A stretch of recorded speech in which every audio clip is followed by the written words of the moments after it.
Hi everyone, welcome back to my channel. और आज हमारा 75 डेज कोडिंग चैलेंज का डे 46 है। और आज जो हम प्रॉब्लम सॉल्व करने जा रहे हैं वो हमारी वेरी फर्स्ट प्रॉब्लम है डायनेमिक प्रोग्रामिंग की। सो क्वेश्चन है हमारा हाउस रोबर्स। तो चलिए पहले क्वेश्चन स्टेटमेंट देख लेते हैं। थोड़ा एक सिनेरियो बेस्ड क्वेश्चन है। तो चलिए पहले क्वेश्चन देखते हैं।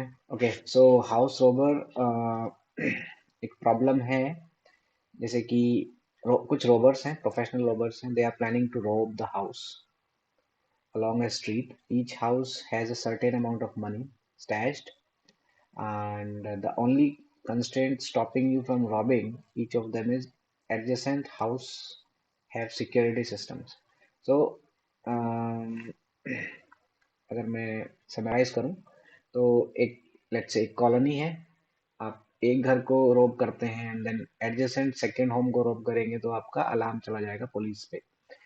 आपको क्या करना है, ऑल्टरनेटिव होम्स पे अगर रोबरी करते हो तो कोई अलार्म नहीं जाएगा पुलिस के पास और आप इजीली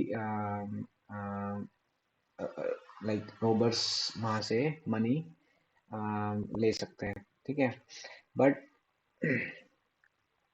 इसमें हमें करना क्या है, रोबर्स को इंटेलिजेंट बनना है ताकि वो मैक्सिमम मनी रोब कर सकें। ओके, तो उसमें क्या होगा, ऑल्टरनेटिव हाउस पे जाना है, लेकिन हो सकता है फर्स्ट पे जाने के बाद सेकंड पे ज़्यादा मनी थी या फिर थर्ड पे ज़्यादा मनी थी। तो उसका हमें एक सिनेरियो बनाना है कि कौन से हाउसेस होंगे आ, जिस जिसके बेसिस पे वो मनी कलेक्ट कर सकता है, ऑल्टरनेटिव हाउस के बेसिस पे। तो अगर यहाँ पे अगर आप एग्जांपल देखोगे 1 2 3 1, तो ये चार घर हैं हमारे पास। पहले घर में हमारे पास लेट्स से 1 लाख रुपीज हैं, दूसरे घर में 2 लाख रुपीज हैं, तीसरे घर में 3 लाख रुपीज हैं और चौथे घर में 1 लाख रुपीज हैं। तो रोबर्स क्या कर सकते हैं, दे कैन रोब first house and third house. ठीक है, इससे क्या होगा, पुलिस को अलार्म भी नहीं जाएगा एंड दे कैन रोब इजीली लाइक। तो कितना हो जाएगा, 1 and 3 is 4। 2 and 3 नहीं कर सकते वो, तो उसमें वो पकड़े जाएंगे। राइट, 2 and 3 इज हालांकि बिगर अमाउंट है, 2 + 3 is 5, but they can not do that. They can do like 1 and 3, they can do 2 and 1। But 2 and 1 करेंगे तो उसका सम हो रहा है 3, बट 1 और 3 का सम हो रहा है 4। सो रोब द हाउस 1। तो आउटपुट उसमें हमें बताना है कि मैक्सिमम कलेक्ट मनी कितना किया उन्होंने, रोबर्स ने कितना वो कर सकते हैं। रोबर्स को ये हमें बताना है कि किस किस हाउस में जाके वो आप मैक्सिमम मनी कलेक्ट कर सकते हैं। ठीक है, तो एज आई सेड ये डायनेमिक प्रोग्रामिंग से हो जाएगा। डायनेमिक प्रोग्रामिंग में दो आपकी मेन स्ट्रेटजीज होती हैं, एक रिकर्जन के थ्रू, एक मेमोराइजेशन के थ्रू। तो इसमें मेमोराइजेशन हम यूज़ करेंगे। जैसे हम लेट्स से हमने पहले घर में मनी चेक किया, उसके बाद दूसरे घर में मनी चेक किया, तीसरे में मनी चेक किया, और पीछे का हम सम करते हुए चले जाएंगे। लेट्स से 1 और 3 का सम, 2 और 1 का सम। ठीक है, इस तरह से उनका सम करते हुए चले जाएंगे। और जो हमने पहले सम कर लिया है उसको हम एक एरे में स्टोर करेंगे एंड देन आप जो पीछे का एरे है उसकी वैल्यूज को पिक करके आगे के वैल्यूज में ऐड करते हुए जाएंगे। ऐसा नहीं कि हम हर बार उसको मतलब उसको सम करेंगे हर बार सम करने का कोई मतलब नहीं है, बिकॉज हमने उस स्मॉलर प्रॉब्लम्स का सोल्यूशन आपने स्टोर कर लिया है एक एरे के अंदर। ठीक है, तो चलिए पहले इसके एज केसेस लिख लेते हैं। लेट्स से पहले तो इसका लेंथ निकाल लेते हैं। एरे का length will be nums dot length. इसका एज केस हो जाएगा इफ n इज 0। ठीक है, अगर n की वैल्यू 0 है तो आप क्या रिटर्न करोगे, n की वैल्यू 0 रिटर्न करोगे। इफ n की वैल्यू 1 है, ठीक है, तो आप क्या रिटर्न करोगे, एक ही हाउस को वो रॉब करके चला जाएगा, nums ऑफ 0। और अगर इफ n की वैल्यू 2 है, रिटर्न दोनों में से जो मैक्सिमम होगा, math dot max of nums of 0 comma nums of 1। ठीक है, उन दोनों में से जो भी मैक्सिमम होगा उसको वो पिक कर सकते हैं। अब हम एक एज आई सेड कि इस मेमोराइजेशन कॉन्सेप्ट यूज करेंगे, तो एक एरे बनाएंगे, डीपी एरे बनाएंगे जिसमें हम इतनी लेंथ का ही, और जिसमें हम उनका सम स्टोर करते हुए चलेंगे एवरी पोजीशन पे, जो भी उसका सम आ रहा है। ठीक है, let's call DP array new int N length का उसको बनाएंगे। और बिकॉज हमें पता है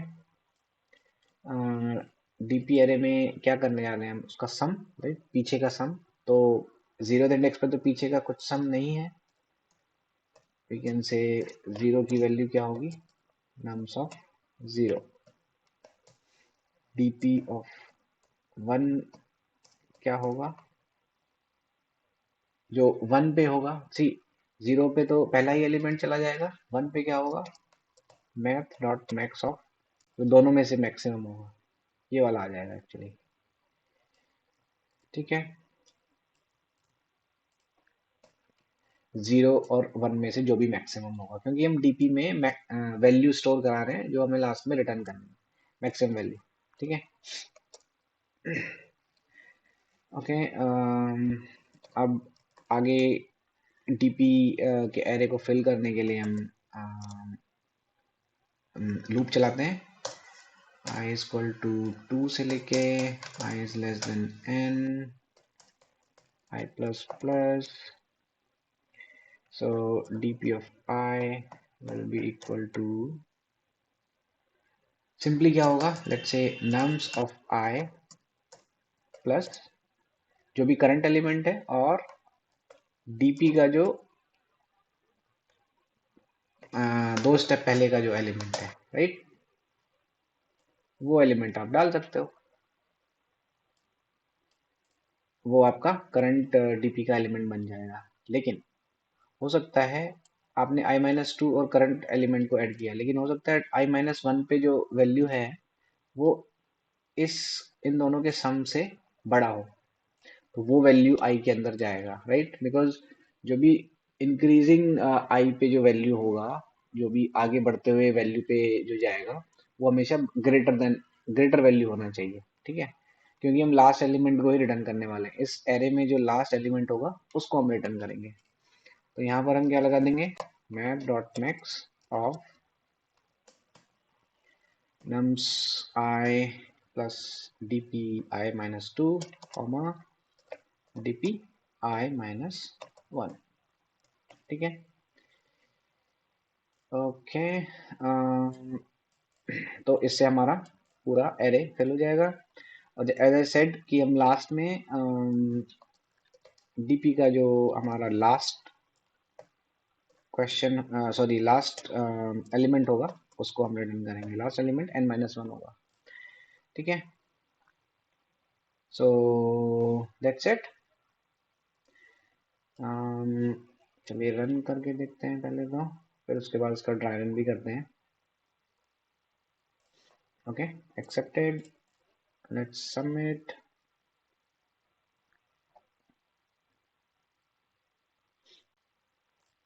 सबमिट भी हो गया, it means all test cases are passed. तो इसको एक ड्राई रन भी कर लेते हैं।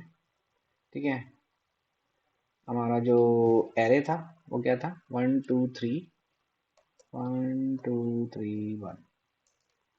ऑलराइट, तो n की वैल्यू कितनी हो गई, 4। 4 का एरे हो गया हमारे पास। ठीक है, तो ये कंडीशन नहीं है, ये कंडीशन नहीं है, ये कंडीशन नहीं है। आगे आए हम डीपी एरे की वैल्यूज हम इसमें लिखते जाएंगे। ठीक है, तो डीपी 0 पे क्या आएगा, 1, डीपी 1 पे क्या आएगा, 2। अब आए हम लूप के अंदर, राइट, या 2 आएगा इसमें, नम्स ऑफ 0 और 1 में इन दोनों में कौन सा बड़ा है, 2, तो 2 आ जाएगा।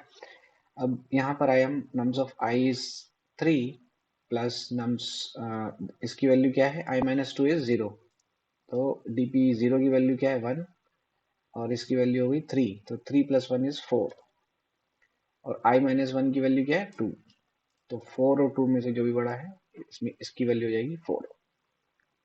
ठीक है, अब i की वैल्यू हो जाएगी हमारी 3, तो 3 is less than 4, yes, so nums of i की वैल्यू हो जाएगी 1, और i is 3, so 3 minus 2 is 1, 1 की वैल्यू है हमारी 2, 1 plus 2 is 3, और i minus 1 की वैल्यू क्या है 4, तो 3 और 4 में से जो बड़ा होगा, तो देखिए यहाँ पे ये मैथ डॉट मैक्स वाला इसमें काम में आया, ठीक है, अदरवाइज यहाँ पे 3 आ जाता। तो जो अगर पहले से कोई सम हमारे पास पड़ा है जो बड़ा है, तो उसमें से अगर हमारे पास जो करंट सम आया है उसमें से आप बड़े वाले को रखोगे, ठीक है। तो ये हो गया, आई की वैल्यू अब 4 हो चुकी है, 4 is not less than 4, so ये बाहर आ जाएगा, and then dp n minus 1 which is like last value, which is like dp3, it will return 4, it will return 4, तो इसकी वैल्यू 4 हो जाएगी। Okay, alright,